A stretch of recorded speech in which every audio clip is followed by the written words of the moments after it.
Welcome back, horror fans. Today, we're diving into some of the most chilling Reddit horror stories that will make your skin crawl. Make sure to grab a blanket and get cozy, because these tales are not for the faint of heart. Let's jump right in. I took my family to a water park. It ruined our lives. Okay, buddy, we're right here. If you hurry, we can hit the wave pool before we go. I ruffled Will's hair, gave him a little push. He folded his arms, defiant. The racing slide, it's the funnest one. Most fun, I corrected. And whatever you say, Willie. He nodded with a humph, satisfied, and scurried off. He weaved his way through the molasses of the crowd, splitting families and couples as he homed in on the dilapidated porta-potty. This was one of the few recent attempts Will had dared to use the bathroom all by himself. He was capping a good run, but being out of the house, I kept an eye on the door for any signs of distress. Said it 100 times. I would have noticed anyone coming or going. Maybe 5 seconds I looked away. Was that enough time for him to jump out? And what, run off in the opposite direction? About 5 minutes after he had gone, I got up. I leaned on a casual arm against the porta-potty. In a whisper shout over the drone of the few hundred happy pool-goers behind me. "Buddy, it's me. How's it going in there?" There was movement inside, I swear it. I swear it wasn't my imagination. I heard something. I turned and saw my wife, Dippin' Dots in one hand and waving with the other. Can't call it a day at the water park without ice cream. I smiled and wrinkled my nose as a joke. "All right, Will. I'm coming in." The door was unlocked. I made an effort to open it as little as possible and slip inside. I did a double take, turned a full 360, checked the neighboring porta-potty and returned. No, he couldn't have. I peered down, past the toilet seat. Log-sized turds floated in the septic stew below. "Will!" I stepped outside and circled the porta-potty. "Will?" I called again. My wife appeared next to me holding Lila's hand. "What happened? Where's Will?" she asked. I don't know. He was inside." "Lila, did you see him leave at all?" My daughter shook her head, thrusting a spoonful of dots into her mouth. "You were supposed to be watching him," my wife said. "I know!"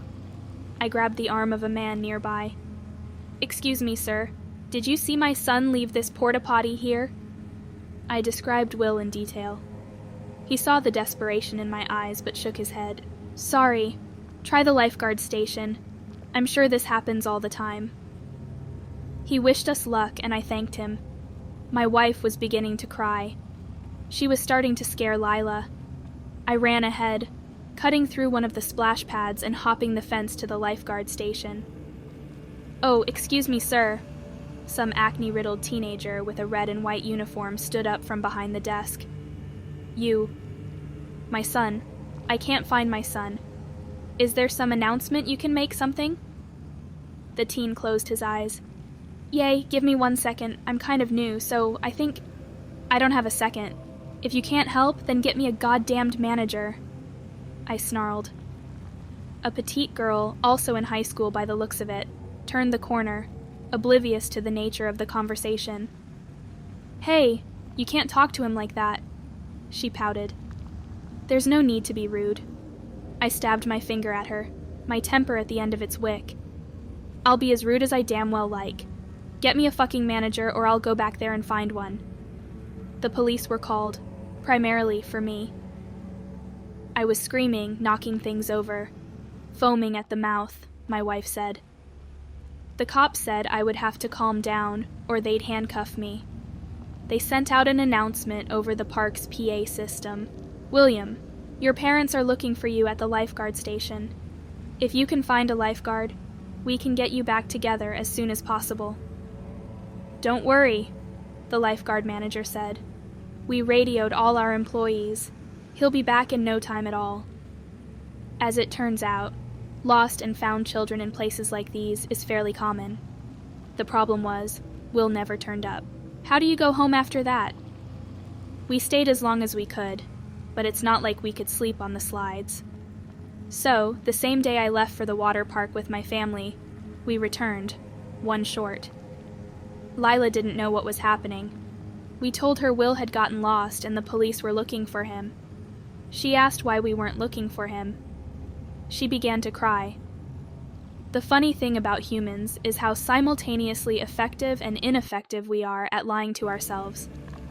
Because a deep part of yourself, something in your core where you know you can trust it, smells the bullshit.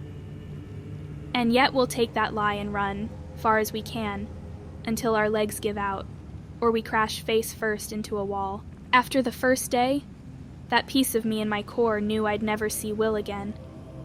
But I ran like hell. My lust for closure deflated my marriage like a water balloon with a leak.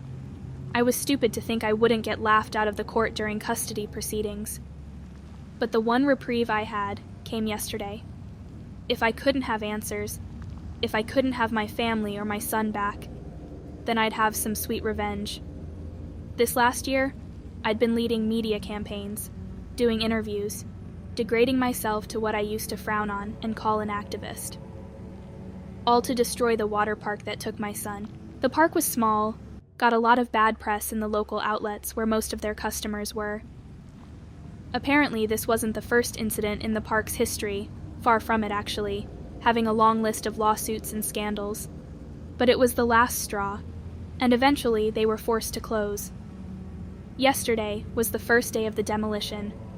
I watched it in person, one-man audience, and it felt good. I was getting ready to leave around midday when a commotion in the site held me.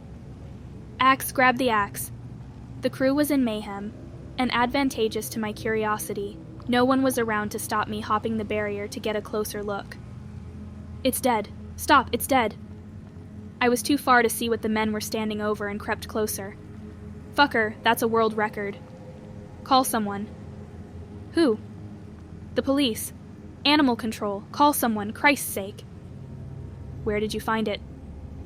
In here. Well, go check it. Be careful, too. I felt my way along a bulldozer, close enough now, and stuck my head past the edge. The scene made my knees buckle. I couldn't comprehend what I was looking at. Dead and covered in hacks and slash marks was a python. Never mind a snake. It was the largest animal I'd even seen up close, long as a school bus, longer even, stretched out. Despite its size, it looked thin, as if it hadn't eaten in weeks. Tell me what happened, one of the construction crew asked a younger member. We was using the machine and clearing the area like you said. Went and knocked over them porta-potties and the dragon came, rearing its head. Out one of them holes beneath. The crew began to buzz, taking pictures of the beast and kicking it. The construction man nodded and called for the worker who had gone to check the hole. Come on out. That's a shithole, nothing to find. Bead boss. The site fell silent. What is it? There's bones. There's bones down here. I woke up screaming the next morning. Wandered around the house until I went for the newspaper. After all the pieces were collected, the bones they found belonged to 10 unique skeletons. It was a reticulated python, the invasive one, 26 feet long. Found the humidity of the park nice and chose a place it wouldn't be found. Headlined the local paper for a day before it was pulled. Previous owners of the park still had some influence in the area. And what did I get? Closure.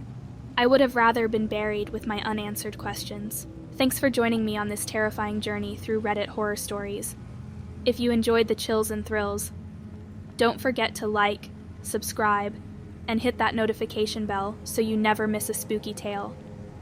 Share your favorite story in the comments below, and I'll see you next time for more horror.